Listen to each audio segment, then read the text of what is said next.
अब हम शुरू करने जा रहे हैं अपना one of the most important chapter, जो कि है फोर्स एंड मोशन का चैप्टर। ठीक है, इस चैप्टर के बारे में मैं आप लोगों को ये बात क्लियर करता जाऊं कि एटलीस्ट 6 to 8 एमसीक्यूज इस चैप्टर में से आने। इंतहाई इजी चैप्टर है, लोग इसको मुश्किल समझते हैं, लेकिन अगर आप इसको थोड़े कॉन्सेप्ट के साथ करेंगे तो मुझे पूरा यकीन है कि आप इसके सारे क्वेश्चंस इजीली अटेम्प्ट कर सकते हैं। ठीक है, तो फोर्स एंड मोशन की शुरुआत करते हैं और फोर्स एंड मोशन का पहला टॉपिक है हमारे पास डिस्टेंस और डिस्प्लेसमेंट। तो डिस्टेंस और डिस्प्लेसमेंट में सबसे पहले डिस्टेंस को डिस्कस कर लेते हैं कि डिस्टेंस क्या चीज है हमारे पास। तो डिस्टेंस के बारे में कहा जाता है कि length between two points is called as distance. ठीक है, फॉर एग्जाम्पल अगर मैं कहूं कि ये एक पॉइंट है और ये दूसरा पॉइंट है, ये पॉइंट ए है, ये पॉइंट बी है, और एक बॉडी इस तरह करके ए से बी की तरफ जाती है, तो ये देखें लेंथ है ना ए से बी के बीच में, तो ये क्या है, इसका डिस्टेंस है। ठीक है, आप डिस्टेंस को एस से भी लिख सकते हैं, डी से भी लिख सकते हैं, मैं अमूमन एस से लिखता हूँ। ठीक है, तो जहां मैं एस लिखूं तो इसका मतलब है कि मैं डिस्टेंस लिख रहा हूँ। अच्छा, डिस्टेंस के बारे में अगर और चीजें जनरल डिस्कस की जाए तो डिस्टेंस एक स्केलर क्वांटिटी है और ये बेस क्वांटिटी भी है, क्योंकि डिस्टेंस और लेंथ एक ही बात है। ठीक है, अच्छा यूनिट की बात की जाए तो डिस्टेंस का एसआई यूनिट जो है वो क्या है, मीटर है, जिसको हम एम से लिखते हैं। और डायमेंशंस क्या है, डायमेंशंस है डिस्टेंस के हमारे पास एल। ठीक है, तो ये है डिस्टेंस के बारे में जनरल से भी डेफिनेशन वगैरह। दूसरी चीज अगर हम देखें तो वो है हमारे पास डिस्प्लेसमेंट। डिस्प्लेसमेंट की डेफिनेशन आप लोगों को सबको तकरीबन आती ही है, और वो क्या है कि shortest distance between two points. For example ये है मेरे पास दो पॉइंट्स, एक पाथ जो है जिसको मैं पाथ नंबर 1 कह रहा हूं वो ये है, और अगर मैं शॉर्टेस्ट इनके बीच में डिस्टेंस देखूं तो वो ये लाइन बनती है, इसको मैं कह देता हूँ पाथ 2। और अब मैं आप लोगों से पूछता हूँ कि पाथ 1 डिस्प्लेसमेंट है या पार्ट 2 डिस्प्लेसमेंट है। तो मुझे उम्मीद है कि आप तकरीबन 90 बल्कि परसेंट बच्चों ने कहा होगा कि पार्ट 2 जो है वो क्या है, डिस्प्लेसमेंट है, लेकिन ये गलत है। ये दोनों डिस्टेंसेस है, पार्ट 2 भी डिस्टेंस है, पार्ट 1 भी डिस्टेंस है। क्यों डिस्टेंस है, इसलिए स्टूडेंट्स डिस्टेंस है क्योंकि मुझे पार्ट 2 में नहीं पता कि बॉडी ए से बी जा रही है या बी से ए आ रही है। अगर मैं इसके ऊपर ऐसे एक एरो लगा दूं ना, तब ये डिस्प्लेसमेंट बनता है। और डिस्प्लेसमेंट की डेफिनेशन भी यही है कि shortest directed distance between the two points is called as displacement. तो डिस्प्लेसमेंट की अगर छोटी प्रॉपर्टीज के बारे में बात की जाए तो डिस्प्लेसमेंट जो है वो एक वेक्टर क्वांटिटी है। यूनिट की बात की जाए तो यूनिट डिस्प्लेसमेंट का भी क्या है, मीटर है, एसआई। और अगर डायमेंशंस की बात की जाए तो इसके डायमेंशंस भी एल ही है। अच्छा, अब इसके बारे में यहां से एक एमसीक्यू आता होता है कि डिस्प्लेसमेंट वो क्वांटिटी है जो कि खुद एक डिराइव्ड क्वांटिटी है, लेकिन उसका यूनिट जो है वो बेस यूनिट है। एक बात आप लोगों ने याद रखनी है कि कोई भी वेक्टर क्वांटिटी जो है वो बेस क्वांटिटी नहीं हो सकती। ठीक है, तो इसलिए कहा जाता है कि डिस्प्लेसमेंट एक ऐसी क्वांटिटी है जो कि खुद डिराइव्ड है, लेकिन उसका यूनिट क्या है, बेस यूनिट है। अच्छा, अब थोड़ा सा आगे डिस्प्लेसमेंट को लेके जाते हैं, क्योंकि डिस्टेंस में इटसेल्फ कुछ इतनी डिस्कशन वाली बात नहीं, इजी सी चीज है कि जितना लेंथ होगी वो क्या होगी, डिस्टेंस होगी। तो डिस्प्लेसमेंट को थोड़ा सा आगे लेके चलते हैं और डिस्प्लेसमेंट के बारे में बात करते हैं कि लीनियर पाथ की डिस्प्लेसमेंट किस तरह से होती है। लीनियर पाथ डिस्प्लेसमेंट का क्या मतलब है, सवाल इस तरह से आता है आप लोगों के पास कि अ बॉडी मूव्स, बल्कि इसको इस तरह नहीं करते, इसको फिगर के थ्रू लेके जाते हैं। मैं कहता हूँ एक बॉडी है वो जाती है 10 किलोमीटर इस डायरेक्शन में, और वो वापस आती है 5 किलोमीटर इस तरह से, ठीक है। और सवाल किया जाता है कि इसकी डिस्प्लेसमेंट कितनी है, ठीक है। सवाल है कि इसकी डिस्प्लेसमेंट कितनी है। तो एक बात याद रखें कि अगर दो वेक्टर्स के बीच में एंगल 180 डिग्री हो, जैसे कि यहाँ पर कितना एंगल है 180 डिग्री, तो डिस्प्लेसमेंट आप लोगों ने किस तरह से करनी है कि आपने डिस्प्लेसमेंट को फाइंड करने के लिए माइनस का साइन यूज करना है, ठीक है। S1 माइनस S2, तो इसमें क्या हो जाएगा 10 माइनस 5 जो कि हो जाएगा 5 किलोमीटर हो जाएगा। अगर यही सवाल इस तरह से होता कि एक बॉडी 10 किलोमीटर जाती है और 10 ही किलोमीटर वापस आती है, तो उसकी डिस्प्लेसमेंट कितनी है, तो डिस्प्लेसमेंट कितनी होगी, अगेन एंगल कितना है 180 डिग्री है, तो S1 माइनस S2 आपके पास हो जाएगा 10 माइनस 10 जो कि हो जाएगा 0 किलोमीटर। अगर यही सवाल इस तरह हो कि दोनों एंगल्स के बीच में, दोनों वेक्टर्स के बीच में, दोनों डिस्प्लेसमेंट के बीच में 0 डिग्री का एंगल हो, जैसे इस केस में कितना एंगल है 0 डिग्री का, दोनों सेम डायरेक्शन में है, तो तब कैसे सॉल्व होता है, तब आपके पास फॉर्मूला चेंज होके हो जाता है कि net displacement is equal to S1 plus S2, तो ये हो जाएगा 10 प्लस 5 जो कि हो जाएगा 15 किलोमीटर, ठीक है। तो आप लोगों ने ये देखना है कि अगर लीनियर मोशन में एंगल 0 डिग्री हो तो क्या होगा और एंगल 180 डिग्री हो तो क्या होगा। ये आगे आपको भी मैं जब सवाल कराऊंगा तो ये चीज यूज आएगी, ठीक है। सेकंड चीज डिस्प्लेसमेंट के बारे में एक और है कि डिस्प्लेसमेंट फ्रॉम पोजीशन वेक्टर्स, उसको भी देख लेते हैं। अच्छा, डिस्प्लेसमेंट फ्रॉम पोजीशन वेक्टर्स की बात की जाए तो इस तरह का एक सवाल होगा कि एक ग्राफ है आपके पास, उस ग्राफ में एक पॉइंट इधर है और एक पॉइंट इस जगह पर है, ठीक है। मैं कहता हूं ये जो पॉइंट है, ये वाला येलो वाला, वो है आपके पास 2i और 6j का, ठीक है। और यहाँ पे जो ये वाला पॉइंट है, ये है आप लोगों के पास 5i और 10j का, यानी कि एक बॉडी ने यहां से पोजीशन अपनी चेंज की है 2i 6j से और वो आ गई है 5i 10j पे, और मैंने ये पर्पल वाली डिस्प्लेसमेंट फाइंड करनी है, ठीक है।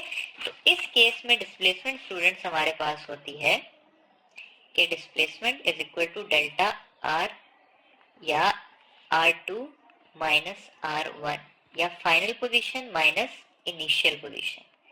अब इनिशियल पोजीशन क्या है हमारे पास, इनिशियल पोजीशन है फाइनल पोजीशन है 5i प्लस 10j और दूसरी पोजीशन है हमारे पास 2i प्लस 6j, ठीक है। तो वेक्टर एडिशन का क्या है कि i को i में से सब्ट्रैक्ट कर दूंगा, j को j में से कर दूंगा, तो मेरे पास आंसर आ जाएगा डिस्प्लेसमेंट का 3i प्लस 4j, तो ये हो जाएगी डिस्प्लेसमेंट। और अगर अब मुझे इसमें से मैग्नीट्यूड ऑफ डिस्प्लेसमेंट फाइंड करना है तो मैं इस पे सिंपल पाइथागोरस थ्योरम लगा दूंगा, 3 स्क्वायर प्लस 4 स्क्वायर ये हो जाएगा 9 प्लस 16 और ये हो जाएगा 25 अंडर रूट जो कि हो जाएगा 5, ठीक है। 5 यूनिट्स, क्योंकि यहाँ पे मीटर का जिक्र नहीं किया हुआ था। तो इस तरह से भी सवाल आप लोगों से पोजीशन वेक्टर की फॉर्म में भी किया जा सकता है, ठीक है। तो ये है डिस्प्लेसमेंट फ्रॉम पोजीशन वेक्टर्स। अब आ जाते हैं हम इस टॉपिक के एक मेन एरिया में जो कि है comparison between displacement and distance, ठीक है। तो कंपैरिजन देख लेते हैं डिस्प्लेसमेंट एंड डिस्टेंस का। तो डिस्टेंस और डिस्प्लेसमेंट का कंपैरिजन पहला ये है कि डिस्टेंस जो है वो बड़ा हो सकता है डिस्प्लेसमेंट से, और ये कब होता है, ये हमेशा होता है, यानी कि any path other than straight path. दूसरा क्या है कि डिस्टेंस जो है वो इक्वल हो सकता है डिस्प्लेसमेंट के मैग्नीट्यूड के साथ। ये कब होता है? ये होता है स्ट्रेट पाथ में। अब यहां पर स्टूडेंट्स अगर आप देखें तो मैंने ये नहीं लिखा कि डिस्टेंस जो है वो इक्वल होता है डिस्प्लेसमेंट के। मैंने ये क्यों नहीं लिखा? मैंने ये क्यों लिखा है कि इक्वल होता है मैग्नीट्यूड के? इसलिए मैंने लिखा है कि डिस्टेंस जो है वो स्केलर है, डिस्प्लेसमेंट जो है वो वेक्टर है। स्केलर और वेक्टर इक्वल नहीं हो सकते। स्केलर जो है वो वेक्टर के मैग्नीट्यूड के इक्वल हो सकता है। लेकिन इस इतने गहरे कॉन्सेप्ट में आप लोग ना जाएं, क्योंकि मैंने आज तक एमसीक्यू ये नहीं देखा। तो अगर आप लोगों के पास आए कि स्ट्रेट पाथ में डिस्टेंस और डिस्प्लेसमेंट क्या होता है, तो आप लोगों ने यही लिखना है कि इक्वल होता है। ठीक है, तो ये मैंने आप लोगों को बता दिया कि अगर कभी किसी बहुत एक्सपर्ट ने कोई पेपर बनाया हो और ये चीज आ जाए कि डिस्टेंस एंड डिस्प्लेसमेंट के नेवर बी इक्वल, तो आप लोगों को पता हो कि ये बात ठीक है। सही है। आखिरी बात आ जाती है कि distance can never be smaller than displacement। ठीक है, अब ऊपर वाली जो दो चीजें उनकी एग्जांपल भी ले लेते हैं। मैं कहता हूं ये ए पाथ है और ये बी पाथ है। एक इस तरह से है और दूसरा इस तरह से है, बल्कि ये कर लेते हैं। अगर मैं इस कंडीशन में लूं तो डिस्टेंस जो है वो ग्रेटर है किससे? डिस्प्लेसमेंट से। और अगर मैं सिर्फ ये लूं तो डिस्टेंस क्या हो गया है? इक्वल हो गया है डिस्प्लेसमेंट के। तो अगर स्ट्रेट पाथ होगा तो डिस्टेंस और डिस्प्लेसमेंट इक्वल होंगे, और अगर पाथ कर्व्ड होगा या कोई भी अदर देन पाथ होगा स्ट्रेट, तो उसमें डिस्टेंस हमेशा ज्यादा होगा एज कंपेयर टू डिस्प्लेसमेंट। आगे एक और चीज, इधर ही एक और स्टेटमेंट आप लोगों को लिखवाना चाहता हूं कि if distance is zero, displacement is also zero, but if displacement is zero, distance may not be zero। For example मैं कहता हूं कि एक बॉडी है वो जाती है 10 किलोमीटर इस तरफ और वापस आती है 10 किलोमीटर उसी पॉइंट पे। तो इसने डिस्टेंस कितना कवर किया? इसने डिस्टेंस कवर किया 10 + 10 20 किलोमीटर, जबकि इसने डिस्प्लेसमेंट कितनी कवर की? 0। तो ये बात आप लोगों को समझ आ गई कि डिस्टेंस में not be zero but displacement में बी जीरो। ठीक है, लेकिन अगर डिस्टेंस 0 है तो डिस्प्लेसमेंट 100% 0 ही है। ठीक है, तो ये एक कुछ पॉइंट्स है जो आप लोगों को पता होने चाहिए। एज सच एमसीक्यूज में उठ के आते हैं कि अगर डिस्टेंस 0 है तो डिस्प्लेसमेंट कितनी होगी, डिस्प्लेसमेंट 0 है तो डिस्टेंस 0 होगा कि नहीं होगा, अगर स्ट्रेट पाथ है तो डिस्टेंस और डिस्प्लेसमेंट क्या होगी, अगर पाथ अदर देन स्ट्रेट है तो डिस्टेंस और डिस्प्लेसमेंट क्या होगी। तो इस तरह से ये स्टेटमेंट्स डायरेक्ट उठ के आती हैं। ठीक है, अच्छा, इन स्टेटमेंट्स के बाद थोड़ा सा जाते हैं आप अपने एमसीक्यूज की तरफ डिस्टेंस और डिस्प्लेसमेंट से रिलेटेड। तो उसमें सबसे पहले हम लीनियर पाथ के एमसीक्यूज को देख लेते हैं। ठीक है, तो लीनियर पाथ के एमसीक्यूज के लिए पहला एमसीक्यू मैं डिस्कस करता हूं कि एक बॉडी है वो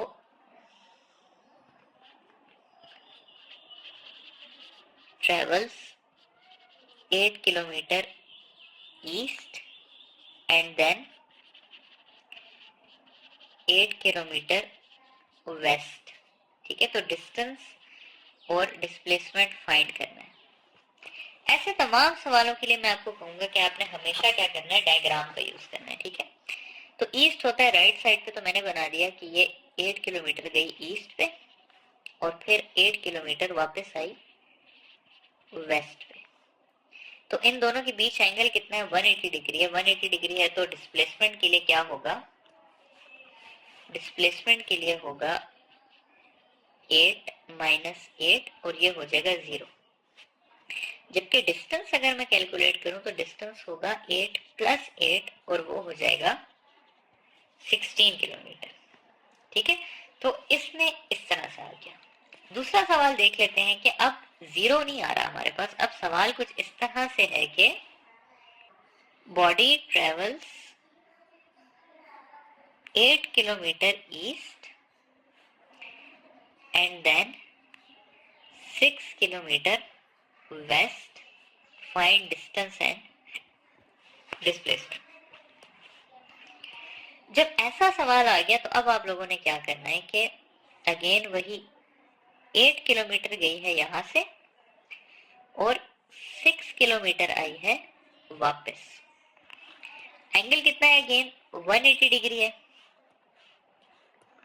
तो डिस्प्लेसमेंट कितनी हो जाएगी? डिस्प्लेसमेंट हो जाएगी 8 माइनस 6 जो कि हो जाएगी 2 किलोमीटर और डिस्टेंस हो जाएगा 8 प्लस 6 जो कि हो जाएगा 14 किलोमीटर। ठीक है, अब फाइनली इन दो आसान सवालों को करने के बाद थोड़ा सा मुश्किल सवाल की तरफ जाते हैं। और मुश्किल सवाल आप लोगों के पास ये है कि a body travels 3 kilometre east then 10 kilometre north and finally 14 kilometre south. और अब हमने फाइंड करनी है डिस्प्लेसमेंट और डिस्टेंस। अगेन प्रोसीजर कुछ नहीं चेंज होने वाला, बस आप लोगों को सिंपल डायग्राम सही से बनानी आनी चाहिए। ठीक है, यहाँ पर मैं अपने लिए एरिया थोड़ा सा खाली करूंगा सॉल्व करने के लिए इस सवाल को। तो अगर मैं इसकी डायग्राम बनाना चाहूं तो बॉडी एक आई 3 किलोमीटर ईस्ट, फिर वो गई 10 नॉर्थ और फिर वो आई वापस 14 साउथ। ठीक है, अब अगर मैं फाइंड करना चाहूं कि टोटल एक्स एक्सिस में बॉडी ने कितना मूव किया है, तो डिस्टेंस ऑफ एक्स एक्सिस मेरे पास बन जाएगा, displacement of X axis sorry 3 kilometre बन जाएगा। ठीक है, और अगर मैं displacement of Y axis find करना चाहूं तो वाई एक्सिस कितना बन जाएगा? 14 माइनस 10 या कह देता हूं 10 माइनस 14 बन जाएगा, तो ये हो जाएगा -4 किलोमीटर। तो अब अगर मैं इस डेटा से डायग्राम बनाने की कोशिश करूं, ये जो मेरे पास अभी ऊपर टेबल में है, तो इससे बनेगा कि 3 किलोमीटर पॉजिटिव एक्स एक्सिस में गई है और 4 किलोमीटर नेगेटिव वाई एक्सिस में गई है। ठीक है, और अब अगर मैं इस फिगर में देखूं कि डिस्प्लेसमेंट क्या है, तो डिस्प्लेसमेंट है मेरी यहां से लेकर यहां तक। तो इसके ऊपर मैं पाइथागोरस थ्योरम अप्लाई कर सकता हूं और डिस्प्लेसमेंट आ जाएगी 3 square plus 4 square under the root. 3 और 4 का आंसर हमेशा पाइथागोरस में 5 आता है, 8 और 6 का आंसर हमेशा 10 आता है। तो ये आप लोग याद रख लें। अच्छा कि पाइथागोरस थ्योरम अगर आप अप्लाई करते हैं और x और y की वैल्यू आपके पास 3 और 4 है तो आपके पास आंसर हमेशा क्या आएगा? 5 आएगा। ठीक है, तो ये आ गया क्या? 3 और 4 का आंसर की डिस्प्लेसमेंट कितनी होगी? 5 होगी।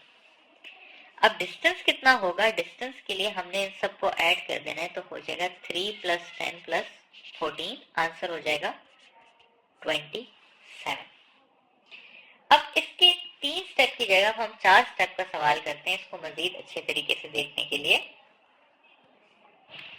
सवाल कुछ इस तरह से है कि अ बॉडी ट्रेवल्स लेट्स से 10 किलोमीटर ईस्ट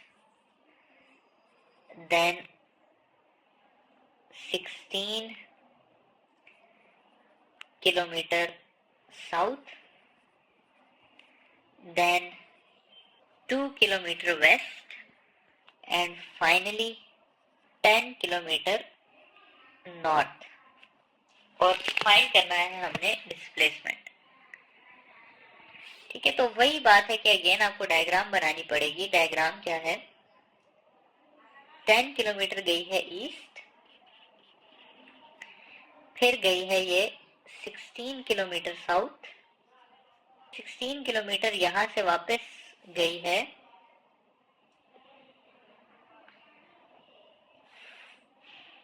2 किलोमीटर वेस्ट, और फिर 10 किलोमीटर नॉर्थ। ठीक है, इस तरह करके ये सारा हिसाब हुआ है। अब अगर मैं इसका अगेन तरीका वही है कि सबसे पहले फाइंड करना है एक्स एक्सिस की।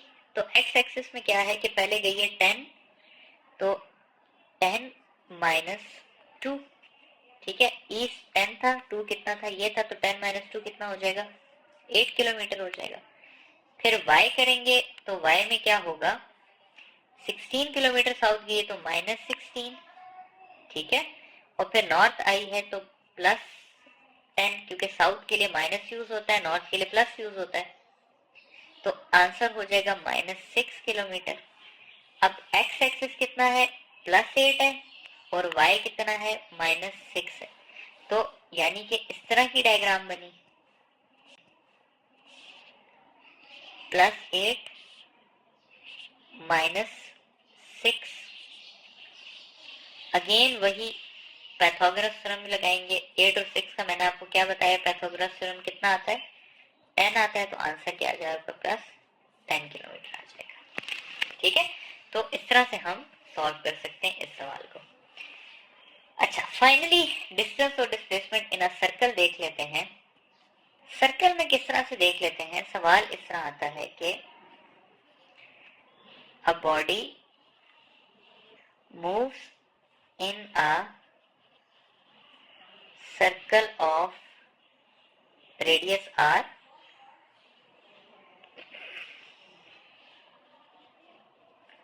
what is the distance and displacement after one rotation। ठीक है, तो मतलब क्या है कि यहां पर हम सिर्फ कंप्लीट लिख लेते हैं फुल रोटेशन, कि जब बॉडी फुल रोटेशन करती है तो उसकी डिस्टेंस कितना है और डिस्प्लेसमेंट कितना है। मतलब क्या है कि ये एक सर्कल है, सर्कल में बॉडी ने यहां से स्टार्ट लिया पर्पल पॉइंट से, पूरा चक्कर काटा और वो इस पर्पल पॉइंट पे दोबारा आ गई। सर्कल का रेडियस जो है वो कितना है, वो है r है।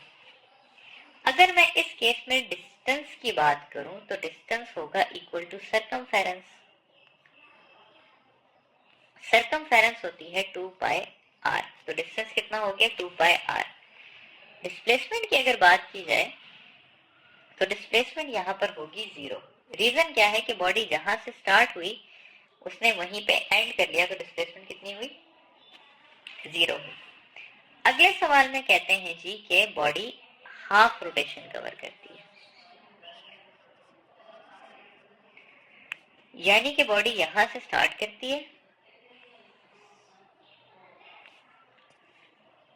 पर्पल पॉइंट से स्टार्ट करती है और हाफ रोटेशन कवर करके नीचे वाले पर्पल पॉइंट पे पहुंच जाती है। तो अब सवाल ये है कि कितना उसने डिस्टेंस कवर किया और कितना उसने डिस्प्लेसमेंट कवर की। तो अब इस केस में अगर हम चेक करें कि डिस्प्लेसमेंट कितनी है और डिस्टेंस कितना है, तो डिस्प्लेसमेंट अगर आप डिस्टेंस अगर आप चेक करें तो वो ये है, ये जो येलो पाथ मैंने ड्रॉ किया है ये, और ये कितना है, ये है सर्कमफेरेंस का हाफ। तो सर्कमफेरेंस होती है 2 पाई r, इसको मैं डिवाइडेड बाय 2 कर लूंगा तो मेरे पास आंसर आ जाएगा पाई r। और अगर मैं डिस्प्लेसमेंट देखना चाहूं तो डिस्प्लेसमेंट है इसकी यहां से लेकर यहां तक, और ये अगर आप देखें तो ये कितना है, डायामीटर या r और r 2r। तो डिस्प्लेसमेंट इसकी कितनी हुई, डिस्प्लेसमेंट इसकी हुई 2r, या फिर डिस्प्लेसमेंट इसकी हुई डायामीटर के इक्वल। ठीक है, तीसरा सवाल इसका ये आ जाता है हमारे पास कि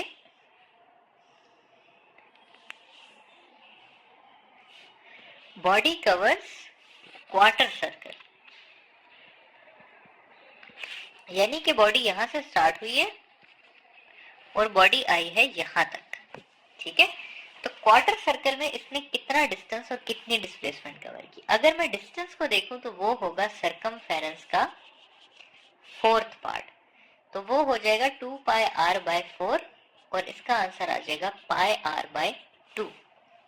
जबकि अगर मैं डिस्प्लेसमेंट देखना चाहूं तो डिस्प्लेसमेंट होगी इसकी इस पॉइंट से लेकर इस पॉइंट तक। अब अगर आपको पता हो तो सेंटर से लेकर टॉप तक का डिस्टेंस आर है और सेंटर से लेके यहां तक का भी डिस्टेंस कितना है? आर। तो ये मेरे पास एक ऐसा ट्रायंगल बन रहा है जिसमें ये आर है, ये आर है और ये क्या है? डिस्प्लेसमेंट। तो मैं इसमें डिस्प्लेसमेंट को लिख सकता हूं कि displacement is equal to r square plus r square under the root. तो ये बन जाएगा 2r स्क्वेयर या अंडर रूट 2r। तो ये होगी क्वार्टर की डिस्प्लेसमेंट, ठीक है।